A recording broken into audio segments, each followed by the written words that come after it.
In this AlignMix video, you will learn how to customize your account legend here in the top right.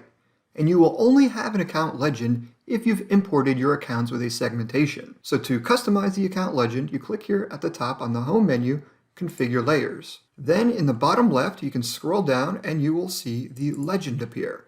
And this is where you can customize the font of your segmentation. So in this case, I have single letter segments, but most people will have an actual phrase or word there.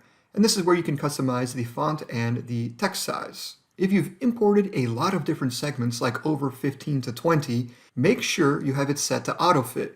That way, the legend will always try to squeeze itself and show all the segments here in the top right. And here you can maintain a minimum, so the text font won't go below 6 point. And you can also turn it on and off from visibility by clicking on this checkbox here, click OK, and it will disappear.